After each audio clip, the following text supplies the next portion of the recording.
আল্লাহর পয়গম্বর বলেন, আমার উম্মতরা যখন দ্বীনি ইলম শেখার জন্য, দ্বীনি ইলম চর্চা করার জন্য আলোচনা করতে থাকে, এই আলোচনা যদি মনোযোগ দিয়ে শোনে, 1 ঘন্টার আলোচনা অথবা সামান্য সময়ের আলোচনার কারণে আল্লাহ রাব্বুল আলামিন ওই বান্দার আমলনামায় 60 বছরের ইবাদতের সওয়াব দান করবে। বাড়ির কাছে 60 বছর। কারণ হতে পারে এই একটা আলোচনা আমার জীবনের ভুল ভেঙে যেতে পারে কি পারে না বলেন? আসলে তো আল্লাহ তাআলা আমাদেরকে দুনিয়াতে পাঠিয়েছেন, আমাদেরকে এই দুনিয়া থেকে আখিরাত, আমাদের সামনে একটা লম্বা জীবন, কবর, হাসর, মিজান, পুলসিরাত, জান্নাত জাহান্নাম আছে না নাই? অল্প সময়ের হায়াত দিলেন কেন? পরীক্ষার জন্য। কিসের জন্য বলেন? পরীক্ষার জন্য। এইখানে যদি আমরা আল্লাহ পাকের হুকুম, আহকাম, কোরআন এবং সুন্নাহ অনুযায়ী আমাদের জীবনকে পরিচালনা করতে পারি, যদিও একটু কষ্ট হয়, আল্লাহ সুবহানাহু ওয়া তাআলা অনন্ত অসীমকালের জীবনে আমাদেরকে সফলতা দান করবেন। এই জন্য কোরআন এবং হাদিসের জ্ঞান আমাদের অর্জন করার দরকার আছে না নাই? কিন্তু দুঃখের বিষয় হলো, আজকে মুসলমান কোরআন ছেড়ে দিয়েছে, মুসলমান নবীর আদর্শ ছেড়ে দিয়েছি, মুসলমান এখন ইসলামের আদর্শ, দ্বীনের আদর্শ, কোরআন এবং হাদিসের যে সমস্ত বিধান, আল্লাহর আইন আজকে আমাদের ভালো লাগে না, ঠিক না? অধিকাংশ মানুষ আজকে আমরা কোরআন শরীফ পড়তেই পারি না। যাও 2-1 পড়তে পারে, কিন্তু কোরআন শরীফ পড়ি না। আছে না? কোরআন শরীফ পড়ি না। আহা,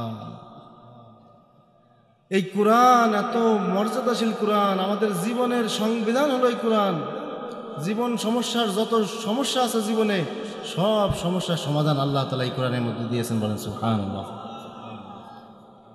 এই কোরআন যদি আমরা পড়ি, এই কোরআন যদি আমরা অধ্যয়ন করি, এই কোরআন যদি আমরা আমাদের জীবনে বাস্তবায়ন করতে পারি, আমাদের দুনিয়ার জীবনটাকে সুন্দর করে দিবেন কে? আল্লাহ তাআলা ওয়াদা করছেন, তোমরা আমার এই কোরআনকে আঁকড়ে ধরো মজবুতভাবে, হাদিসকে আঁকড়ে ধরো মজবুতভাবে, তাহলে তোমরা কখনো পথভ্রষ্ট হবে না। একটা ঘটনা বলি, আমাদের এই উপমহাদেশে একটা সময় ইসলামের আলো নিভে যায় যায় ভাব হয়ে গেল।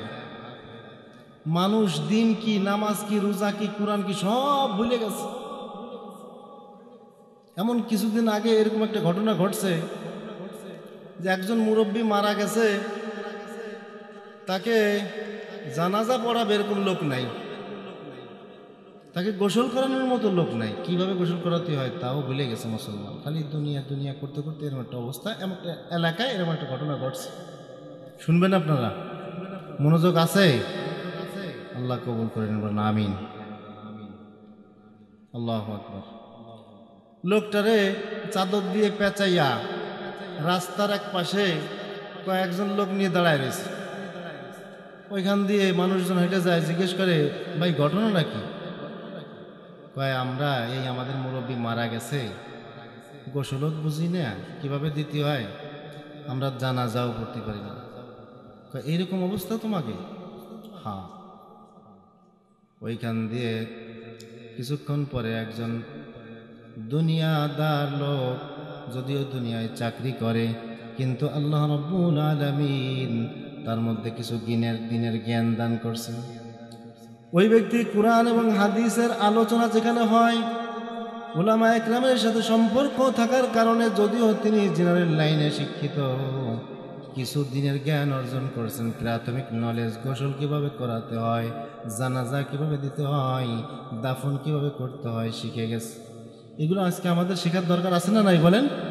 দেখা যায় যে আমাদের মাশাআল্লাহ গ্রামের মধ্যে বা 2-4 গ্রামের মধ্যে 1-2 জন তারা আবার অন্যদেরকে শিখায়, এইভাবে চলতেছে। কিন্তু এমন একটা সময় হয়ে গেছে ওই জায়গায় শেখানোর মতো কোনো লোক ছিল না। এখন ওই লোকটা অনেক দূরের থেকে রাস্তা দিয়ে হেঁটে যায়, এখন বলতেছে, আপনি একটু, যেহেতু আপনার মাথায় নবীর সুন্নত আছে, আমি তো জিনারের লাইনের লোক। জিনারের লাইনের হলে কি হবে, আপনি পারবেন।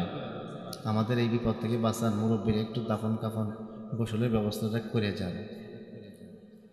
তখন চিন্তা করলেন যে হ্যাঁ, প্রয়োজন আজকে ছুটিতে থাকবে, তাও তো এই ফরজে কেফায়ার আমল যদি না করে যাই তাহলে তো আমরা গুনাহগার হয়ে যাব। উনি বললেন ঠিক আছে, পানি গরম দাও, গোসল করানোর ব্যবস্থা করে দিলেন। এভাবে গোসল করাও। জানাজার নামাজ পড়ালেন। জানাজার নামাজের পরে বললেন তোমরা কবরে নামো। কয় ভাই আমরা ভয় পাই, কবরে নামতে পারবো না, তুমি নামো। অবস্থা কি চিন্তা করছে। উনি নিজে কবরে নামায়া ওই মুরব্বীকে দাফন কাফন কমপ্লিট করে এরপরে অফিসের দিকে রওনা হয়েছেন। সময় হয়ে গেছে বেশি, অফিসের টাইম প্রায় শেষ হয়ে যায়। গেটম্যান বলছে ভাই আপনার তো আজকে 10টা, আজকে 3টে বাজে যাচ্ছে প্রায়, ঘটনা কি? সে কাটকো, আপনি যে এই কোম্পানির চাকরিজীবী, সে কাটকো।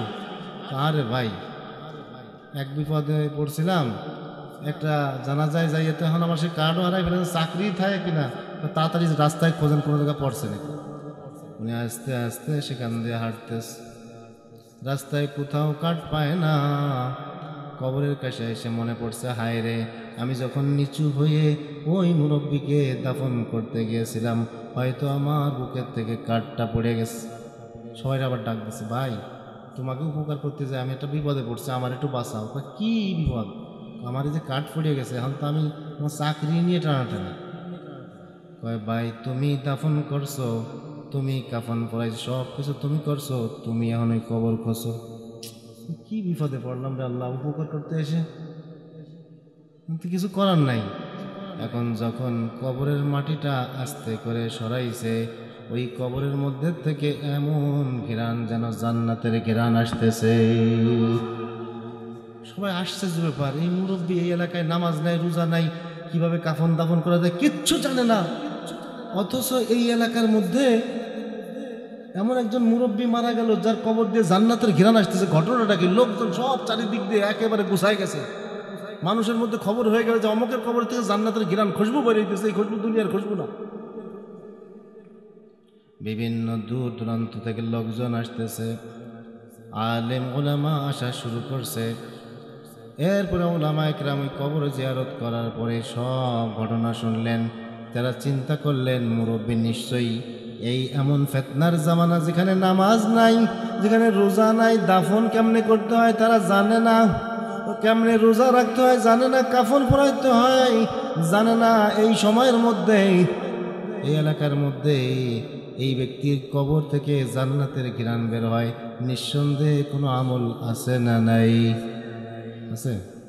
মুরব্বীরা চলে গেলেন, উলামা ইকরাম বাসায় গেছে, যাই দেখে যে তার একটা মেয়ে আছে আর কেউ নেই বাড়িতে। মেয়েকে জিজ্ঞেস করছে তোমার আব্বা কি আমল করতো? কয় কেন? কয় বলতে হবে, তোমার আব্বার নিঃসন্দেহে আমল না থাকলে তোমার আব্বার কবর দিয়ে ঘ্রাণ বেরোইতেছে, সুঘ্রাণ আসতেছে। তো মহিলা ওই মেয়েটা বলতেছে আমার আব্বারে তো খালি কানতে দেখতাম, আমল তো বেশি করে না, খালি কানছে। কি দিয়ে কানছে? ঘরের মধ্যে থেকে একটা কিতাব নিয়ে আসছে, একটা কিতাব আইনে বলে যে এই কিতাবখানা আব্বা খালি এরকম হাত বুড়াইতে, পড়তে ভালো পারতো না, চোখের পানি ছেড়ে দিত আর এরকম হাত বুলাতো, হাত বুলাইতো, পৃষ্ঠা উল্টাইতো আর বুকের মধ্যে কিতাবখানা নিয়ে কান্ত, মালিক তুমি আমাকে আমার জীবনের সব সমস্যার সমাধান এই কিতাবের মধ্যে দিয়েছিলে, কিন্তু চোখ থাকতো, আমি অন্ধ, আমি পড়তে পারি না, আমি শিখি নাই। মালিক এই কিতাবের ওসিলায় আমার জীবনের গুনাহ খাতা তুমি মাফ করে দাও। আল্লাহ দোয়া কবুল করছে কি করে নাই? মুরব্বীরা উলামা ইকরাম কিতাবখান খুলে দেখে যে আল কোরআন মুছে গেছে, ওরকম হাত দিয়ে এরকম খালি পৃষ্ঠা উল্টাইতো আর এরকম খালি হাত বুলাইতো, চোখের পানি পড়তো, চাপাগুলো উল্টে উল্টে গেছে। কোরআনের বরকত আছে না নাই? তাহলে আমাদের কোরআন শিক্ষা করার দরকার আছে না নাই? আমরা আমাকে বাচ্চা কাচ্চাদেরকে মাশাআল্লাহ একটু মক্তবে পাঠাই, কিন্তু আমরা পারি না। আমরাও কিন্তু ইচ্ছা করলে এখন যদি একটু চেষ্টা করি, কোরআনের সাথে মোহাব্বত করি, শেখা সম্ভব কি সম্ভব না বলেন? Al Quran is the complete code of life. জীবন সমস্যার সব সমাধান ব্যক্তিগত জীবন বলেন, পারিবারিক জীবন, সমাজ জীবন, রাষ্ট্রীয় জীবন, সব জীবনের সমস্যার সমাধান এই কোরআনের মধ্যে দিয়েছেন কে? আল্লাহ তাআলা দিয়ে দিয়েছেন এই সব সমস্যা। আমরা ব্যক্তিগত জীবনে অনেক সমস্যার মধ্যে আছি, পারিবারিক জীবনের মধ্যে অনেক সমস্যার মধ্যে আছি, সমাজ জীবনের মধ্যে অনেক সমস্যা আমাদের আছে, রাষ্ট্রীয় জীবনে তো সমস্যার শেষ নাই। আল্লাহ বলেন, তোমরা এই কোরআন ধরো, কোরআন পড়ো, কোরআন বোঝো, কোরআন অনুযায়ী আমল করো, তোমার জীবনের সব সমস্যার সমাধান আমি করে দিব। আজকে ইসলাম সারা বিশ্বে মুসলমান যারা আমরা আছি, এটা কপাল পোড়া জাতির মতো মনে হয়। হ্যাঁ, ইহুদি নাসারারা কোরআন শরীফ গবেষণা করতেছে, পড়তেছে, তারা পড়ে পড়ে তারা এরকম রকেট আবিষ্কার করে, বিমান আবিষ্কার করে, বিদ্যুৎ আবিষ্কার করে, বড় বড় আবিষ্কার সব কোরআন পড়ে আবিষ্কার করে। আর তারা কয়, he is the misfortune not fall who is Muslim but he did not know how to have to read the holy Quran. আর ওই ব্যক্তির সে কপাল পোড়ার কেউ নাই, ওই ব্যক্তির সে হতভাগার কেউ নাই যে বলে মুসলমান কিন্তু কোরআন কেমনে পড়তে হয় সে জানে না। তাহলে কোরআন শরীফ কেমনে পড়তে হবে? আমাদের অধিকাংশই আমরা কোরআন শরীফ পড়া শিখি নাই, এই জন্য কোরআন শরীফ পড়া শিখি নাই, কোনো অসুবিধা নাই।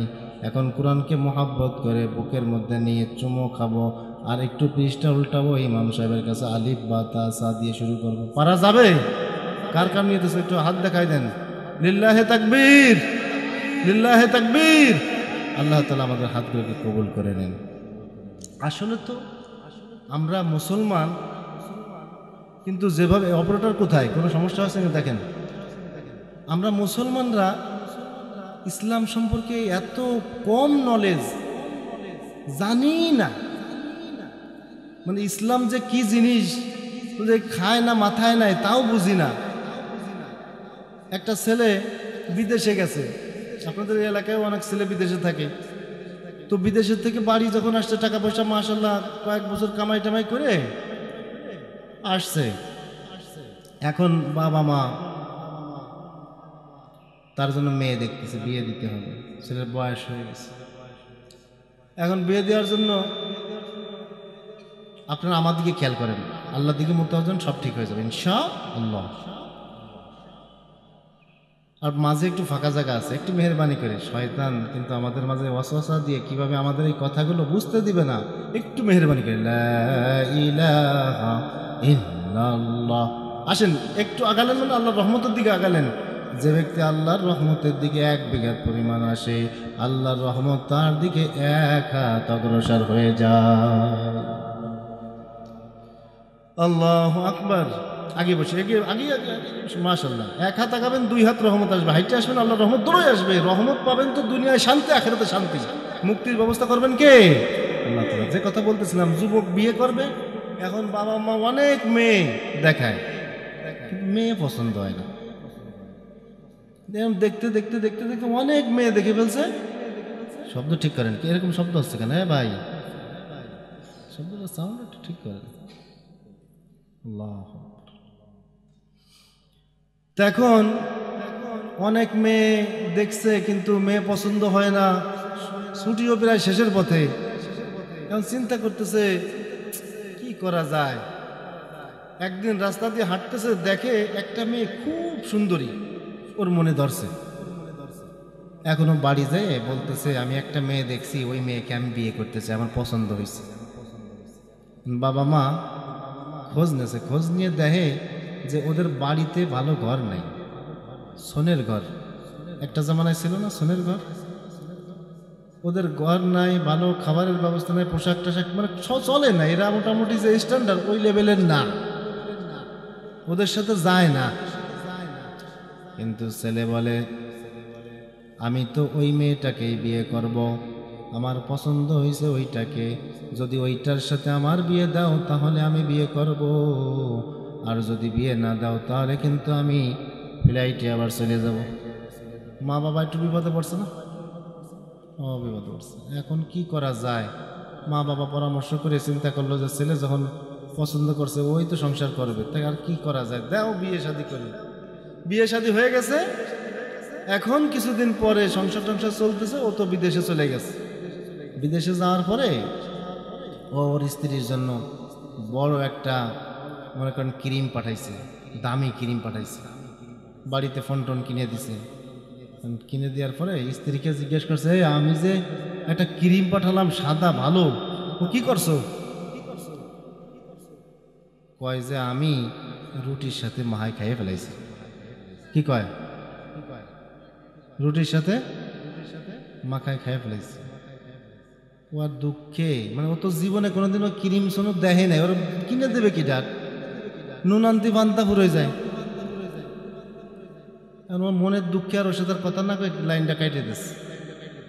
সমুদ্রে ফোন দিয়ে বলে, ভাই ঘটনা কি ঘটছে শুনছেন? নেই। কই কি? অনেক দামি একটা ক্রিম আমি কিনলাম আপনার বোনের জন্য, ক্রিমটা অনেক কষ্ট করে পাঠাইলাম, আপনার বোন কামটা করছে কি জানেন? কই কি করছে? ওই রুটির সাথে মাহাই খাই ফেলছে। আরে বলো, খাতে হয় গরম ভাতের সাথে, ও খাইছে রুটির সাথে। বুঝেন নাই কথা? ওরে সর্বনাশে সর্বনাশ, কোন জায়গায় যাইয়ে পড়ছে বিপদে। আব্বা আমা তো ঠিকই কইছিল রে, জাত পাত দেহেই তো বিয়ে শাদী করা লাগে, কোন জায়গা যায় মরছে। রাতের বেলায় শাশুড়িরে ফোন দিচ্ছে, আম্মা আপনার মেয়ে কামটা করছে কি? কি করছে বাজার? আমি একটা সুন্দর দামি ক্রিম দিয়েছিলাম, এত সুন্দর ক্রিম, ওই ক্রিমটারে ও রুটির সাথে মাই খাইছে। আরে সারা বলদ, ও খাতে হয় পান্তা বাদ দিয়ে, ও খাইছে রুটির সাথে। ঘটনা শুনে হাইসেন না, আমরা মুসলমান আজকে ওই পর্যায়ে আছি। ইসলাম কাকে বলে, দিন কাকে বলে, আমার সামনে কবর, হাসর, মিজান, আল্লাহর আইন বিধান কি কিভাবে চলতেছে, খায় না মাথায় নেয়। আপনি এগুলো আলোচনা করবেন, কি কি কয় দূর, ওইগুলো চলে নাকি? আলেমুল আমার কথা চলে? চলে না। ক্ষতির মধ্যে আছে সবাই। কিসের মধ্যে আছে বলেন? ক্ষতির মধ্যে আছে, ভুলের মধ্যে আছে। এই ভুল থেকে আমাদের বাঁচার দরকার আছে না নাই? এই ক্ষতির থেকে বাঁচতে হলে কোরআনের সাথে সম্পর্ক করতে হবে। এই ক্ষতির থেকে বাঁচতে হলে আল্লাহর সাথে সম্পর্ক তৈরি করতে হবে।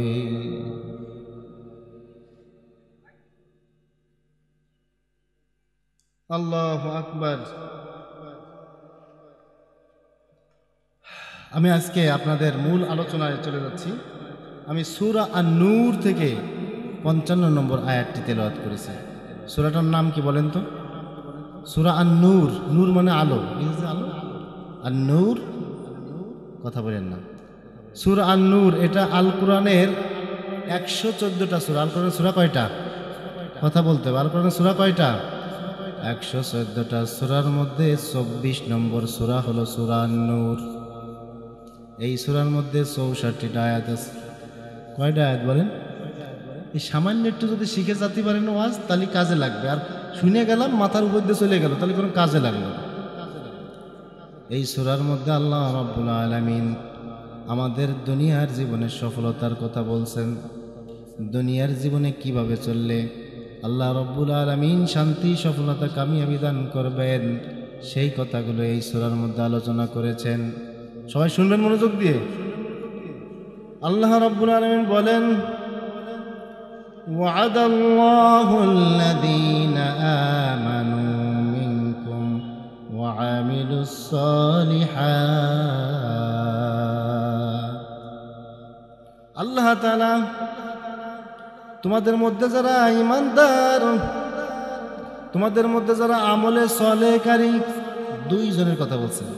ঈমান থাকতে হবে, তার সাথে আমলে সলে। আমলে সলে মানে ভালো কাজ। ঈমান আর আমল, এই দুইটা কাজ যারা করে আল্লাহ তাআলা তাদের সাথে ওয়াদা করতেছেন। কাদের সাথে বলেন তো? কথা কয় না।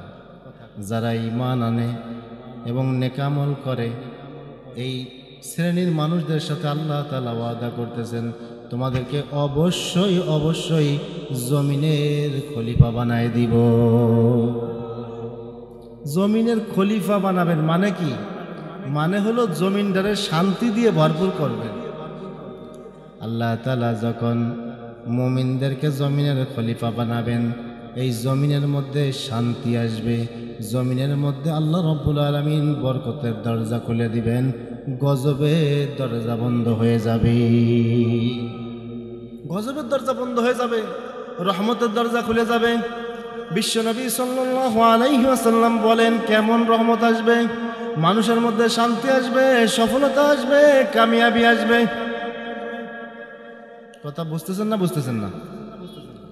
বিশ্বনবী সাল্লাল্লাহু আলাইহি, আরো মনোযোগী হতে হবে, একটু খেয়াল করে শুনেন। পুরস্কারের ব্যবস্থা আছে, কিন্তু প্রশ্ন হবে। বিশ্বনবী সাল্লাল্লাহু আলাইহি ওয়াসাল্লাম সাহাবাদেরকে বললেন, আমার সাহাবারা, মানুষ যখন আল্লাহ তাআলার হুকুম মানতে থাকে, ঈমানকে মজবুত করে, আর নেক আমল, নামাজ, রোজা, হজ, যাকাত, এই সমস্ত আমল ভালো করে, আল্লাহ রাব্বুল আলামিন ওই মানুষের মধ্যে কেমন শান্তি দেন, একটা ঘটনা আমি শোনাই। বিশ্বনবী সাহাবাদেরকে শোনাচ্ছেন, সেই ঘটনায় আপনাদেরকে আমি বলবো, শুনবেন সবাই? কারা কারা শুনবেন একটু হাত দেখান তো। লিল্লাহি তাকবীর।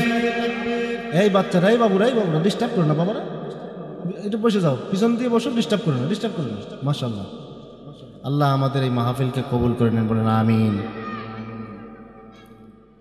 বিশ্বনবী সাল্লাল্লাহু আলাইহি ওয়াসাল্লাম বলেন, ইসলামী খিলাফত কায়েম হয়ে গেছে। ইমানদার মুসলমান দুইজন ব্যক্তি, তাদের মধ্যে একখান জমি বেচা কিনা হয়েছে। কয়খান বেচা কিনা হয়েছে? একটা জমি বেচা কিনা হয়েছে। একজন বিক্রি করছে, আরেকজন কিনছে। কেনার পরে টাকা পয়সা লেনদেন ক্লিয়ার। যে ব্যক্তি জমি কিনছে সে ওই জমিনের মধ্যে যায় বিসমিল্লাহ বলে চাষ শুরু করছে। চাষ দিতে যায়, দেখে কি যে বিশাল একটা কলস ভরা খালি স্বর্ণমুদ্রা। কলস ভরা কি? স্বর্ণমুদ্রা। ওই ব্যক্তি চিন্তা করে, আমি তো ভাইয়ের কাছ থেকে জমি কিনছি, কিন্তু ভাইয়ের গুপ্ত ধন এই জমিনের মধ্যে রয়েছে, এটা তো আমি কিনি নাই। আমরা হলে কি করতাম? এই খবরদার কোষ নে, যা আছে সব আমার। কিন্তু যখন মানুষের মধ্যে ঈমান মজবুত থাকে, আমল যখন সুন্দর হয়, দুনিয়ার মহব্বত তার অন্তরের মধ্যে থাকে না। কথা ঠিক কিনা? ওই সাহাবী তিনি কি করলেন? তিনি ওই কলসটা নিয়ে তার বাড়িতে চলে গেলেন। বাড়িতে যাওয়ার পর বলতেছেন, ভাই, আপনার কাছ থেকে আমি জমি কিনেছিলাম, জমিনের মধ্যে মনে হয় আপনি কোনো গুপ্তধন লুকায় রাখছিলেন, আপনার মনে হয় মনে নাই, খেয়াল নাই, অথবা আপনাদের পূর্বপুরুষ কেউ এটা রাখতে পারে, আপনি এটা নেন। ভাই, আমি জমি বিক্রি করে দিছি, ওর মধ্যে যা আছে সব তোমার, তুমি নিয়ে যাও। না ভাই, তোমার সম্পদ নিয়ে আমি এবার কোন বিপদে পড়বো? আল্লাহর কাছে হিসাব দেওয়া লাগবে কি লাগবে না? হিসাব দেওয়া লাগবে। হিসাব দেওয়ার ভয় তাদের অন্তরের মধ্যে আছে। আল্লাহু আকবার। দুজনের মধ্যে একটু ঝামেলা হয়ে গেল। যে ব্যক্তি জমি বিক্রি করছে সে ওই সম্পদ নেয় না, যে ব্যক্তি ওই জমিটা কিনছে সেও নেয় না। এখন কি করা যায়? জামানার পয়গম্বর দাউদ আলাইহিস সালামের কাছে ঘটনার পেশ হয়ে গেল। দুইজনের ঘটনা শুনে দাউদ আলাইহিস সালাম বড় খুশি হয়ে গেলেন। খুশি হয়ে বলেন, এমন সুন্দর ঘটনা, এত সুন্দর ঘটনা, এটা তো ইতিহাস হয়ে থাকবে। আমি একটা ফয়সালা দেই, তোমরা মানবা? মানবো। ফয়সালা তো দিতে হবে নাকি? তোমার কি ছেলে আছে নাকি? আছে। আর তোমার মেয়ে আছে? আছে। তোমার মেয়ে আর তোমার ছেলের সাথে বিবাহ দিয়ে দাও, বিবাহের মধ্যে স্বর্ণের মুদ্রাগুলো তুমি খরচ করে দাও। শান্তি না অশান্তি? হ্যাঁ, শান্তি আসবে। ইসলামী হুকুমত যদি প্রতিষ্ঠিত হয়, আল্লাহর কোরআন দিয়ে যদি, আইন দিয়ে যদি, বিধান দিয়ে যদি এই সমাজটা পরিচালিত হয়, আমরা যদি ব্যক্তিগত জীবনে কোরআন পড়তে থাকি, পারিবারিক জীবন, সমাজ জীবন, রাষ্ট্রীয় জীবন, সব জায়গায় যখন কোরআনকে সামনে নিয়ে গাতে থাকবো, আমাদের সবার মাঝে শান্তি দিবেন কে? এই বিশ্বাস আছে? তাহলে আর কয়েকটা কথা বলে শেষ করে দিতেছি। আপনাদের কষ্ট হচ্ছে নাকি? আল্লাহু আকবার, আল্লাহু আকবার। আমাদের আকাবেরিন হযরত আল্লাহ তাআলা এই যে কোরআনের আয়াতের মধ্যে বললেন যে তোমাদেরকে অবশ্যই অবশ্যই জমিনের খিলাফত দেওয়া হবে, যেমন তোমাদের পূর্বের জামানায় দেওয়া হয়েছিল। সুলাইমান আলাইহিস সালাম সারা পৃথিবীর বাদশাহ ছিলেন, তাই না? এরপরে আমাদের বিশ্বনবী সাল্লাল্লাহু আলাইহি ওয়াসাল্লাম মদিনা ইসলামী রাষ্ট্র গঠন করেছেন। আবু বকর, ওমর, উসমান, আলী, এভাবে ইসলামী খিলাফত যখন চলতেছিল মানুষের মধ্যে শান্তি ছিল। কেমন শান্তি! একজন সুন্দরী নারী পর্দার সাথে সানা থেকে হাজারামাউত প্রায় 36 কিলোমিটার দূর। কয় কিলোমিটার? কথা কয় না। কয় কিলোমিটার? 36 কিলোমিটার। একটা নারী, সুন্দরী নারী পর্দার সাথে সে রাস্তায় চলতেছে। কোনো একটা যুবক তাকে ইফটিজিং করে নাই, কোনো একটা যুবক তার দিকে মাথা তুলে তাকায় নাই। যখন ওই নারী সন্ধ্যা প্রায় ঘনায় আসছে, পাহাড়ের পদদেশ দিয়ে চলতেছিলেন, এমন সময় দেখে দূরে এক যুবক। মহিলাটা একটু ভয় পেয়ে গেলেন। হায় রে, নির্জন এলাকা, কোনো পুরুষ মানুষ নাই, একটা পুরুষ দেখা যায়, না জানি আজকে আমার ইজ্জত নষ্ট হয়ে যায় কিনা। টেনশন আছে না? নেই টেনশন করতেছে। অপারেটর ভাই কোথায়? সাউন্ড বাড়ান, তো বসে দিতেছে। আল্লাহ, আপনার কথা বুঝতেছেন? আল্লাহু আকবার। মহিলা চলতেছিলেন পাহাড়ের পাদদেশ দিয়ে, ভয়ে কাজুবাজু হয়ে গেছেন। একটা যুবক সামনের দিকে আসে, একেবারে যখন কাছে এসে গেছে, যুবতী চিন্তা করছে, হাই, আমার ইজ্জত বুঝে আজকে নষ্ট হয়ে যায়। যুবক কাছে এসে সালাম দিবা, আসসালামু আলাইকুম মা, আপনার কোনো ভয় নাই, আপনি কোথায় যাবেন? আমি আপনাকে সাথে নিয়ে আপনার গন্তব্যে পৌঁছায় দিব। এর নাম হলো ইসলামী খিলাফত। ইসলাম হলো ইসলামী শান্তির জীবন। এই শান্তির জীবন আমাদের দরকার আছে না নাই? একটু মহব্বতে জিকির করি, লা ইলাহা ইল্লাল্লাহ। গলা বসে আছে, কি সাউন্ড এর ভাই?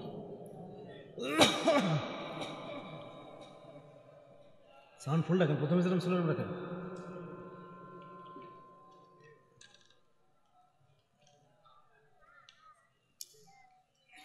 আপনাদের কষ্ট হচ্ছে? চলবে আরো কিছুক্ষণ সময়।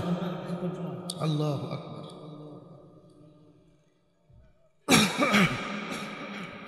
হযরত ওমর রাদিয়াল্লাহু তাআলা আনহু ইসলামের খলিফা, দ্বিতীয় খলিফা। তিনি কেমন শাসন করেছেন আপনারা সকলে জানেন। তার মধ্যে থেকে একটু আলোচনা যাতে আসে, আমাদের দিলের মধ্যে যেন আমরা তাদেরকে মডেল মনে করে সামনের দিকে কোরআন এবং হাদিস নিয়ে অগ্রসর হতে পারে, এই জন্যই একটু আলোচনা করার দরকার আছে না নাই?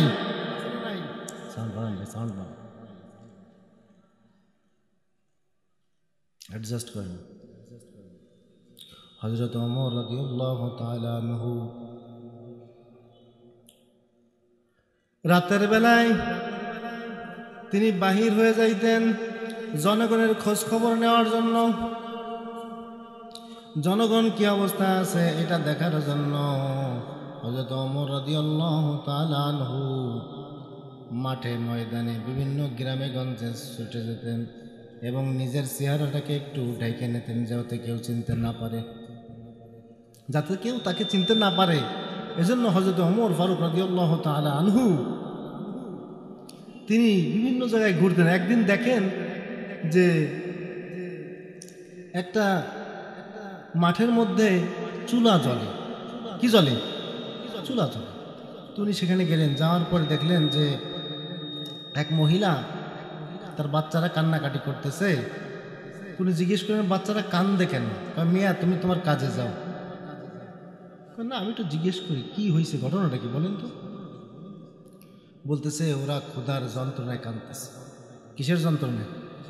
ক্ষুধার যন্ত্রণায় কাঁদতেছে। তো তোমার এই চুলাই কি? কয় চুলায় পানি। পানি কে? খাবারের কোনো ব্যবস্থা নাই, খাবারের কোনো ব্যবস্থা নাই, পানি চুলার মধ্যে দিয়েছি, ওদেরকে একটু সান্ত্বনা দিচ্ছি, খাবার রান্না হচ্ছে, তোরা একটু ঘুমা। দেখছেন অবস্থা কি?